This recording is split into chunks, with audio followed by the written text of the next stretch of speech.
Building an effective social media strategy is critical for brand growth, and that's where your agency comes in. After all, social media spending is projected to double over the next 3 years. It is also expected to overtake TV advertisement this year with $177 billion. But wait, how much should marketing agencies charge for their social media services? Well, we decided to find out. Hey agencies, it's Cam from AgencyAnalytics. And Clarence. Yeah.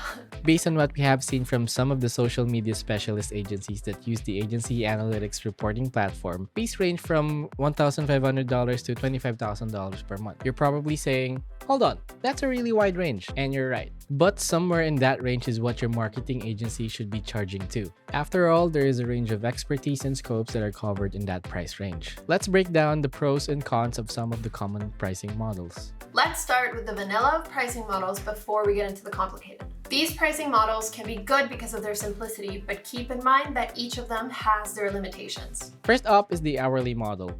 This is the I live in the moment of pricing models. This is the simplest, most straightforward pricing model in this list. The hourly model works alright for smaller agencies with a handful of clients. The problem? This model is hard to scale since your time is directly related to your earning potential. You only have so many hours a day. You need to expand your team to scale under this model. Next, we have the fixed fee retainer model. This one already offers you more scalability and allows you to predict your agency's monthly recurring revenue. This model is built for agencies that like consistent, repeatable income. The problem? A retainer fee can be harder to secure with clients that you haven't worked with before. So some agencies will start with the hourly-based model or the project-based model before they have proven their worth and can move to the retainer model. Moving on to the project-based arrangement. Sounds fancy, doesn't it? This is a very common model for marketing agencies because it's not time-based and is easily scalable. There are a few things to consider if using this model: estimated hours of work, associated costs, and adding your profit margin.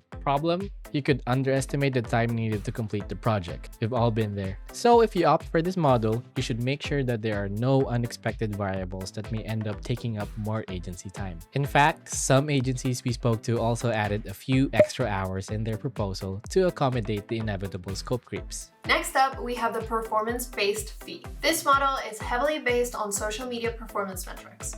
It tends to work best for clients that are looking for conversions directly from social media. Usually, this model also covers some form of upfront payment, and this is to cover your agency's main costs. The problem? It could take time. On average, it'll take you about 3 months to see results. If your agency is looking at adopting this model, you will need to set clear expectations about several things: upfront quotes, conversion metrics, the monetary value of each conversion, how they will be tracked and shared, and the performance payout timeline. Then we've got the value-based model. This model has big "you get what you deserve" energy. I can tell you got beat energy. But all jokes aside, this is arguably the most scalable model on this list. However, its main difference from the performance-based model is it typically does not include an upfront fee. And the problem? Lacking the upfront fee may be a risk for your agency, but it can pay off big time once you show your clients how much revenue is coming directly from your social media efforts. From the client's perspective, this is a fair model of compensation as they are getting exactly their money's worth. Okay, last but not least, from the classic models is the equity pricing model. It's like the last two models got married and popped out a kid, and that's the equity pricing model.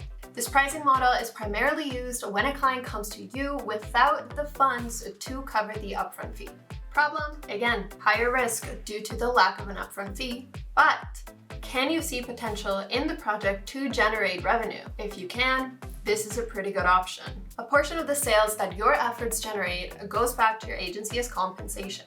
And that, my friends, wraps up the classic model, so let's ramp it up a notch. There are so many variables that go into social media marketing. And with all of these intricacies in mind, perhaps your marketing agency may want to go a step further, which leads me to the personalized pricing package. If your agency is going this route, you should create a clear framework of existing plans and add-ons. This way, your clients are able to choose what fits best for their budget and needs. Let me show you an example from digital marketing agency WebFX. They have defined their social media services into tiers based on 3 categories: number of social media networks, number of monthly posts, and number of consultations per month. With that, they end up with these 3 tiers. Something WebFX is doing very, very well is that they're being very transparent about their pricing. pricing. This makes clients' decisions of working with them a lot easier without the fear of hidden fees. Another fantastic example of a clearly defined pricing framework comes from Socinova. One of the best things about their pricing presentations is that they list exactly what their clients can expect. This helps them create strong client relationships built on clear communication and trust. Alright, so we've been through quite a few options. Moral of the story, there is no one-size-fits-all answer to the question, how much should you charge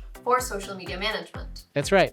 Knowing what kind of frameworks other marketing agencies are currently using will help you stay on top of your clients' acquisition and retention plans. Remember that at the end of the day, clients should feel like they are getting value from their relationship with your agency. Looking for more information? Make sure to check the complete blog article linked in the description box. Thank you so much for watching, and we will see you next time.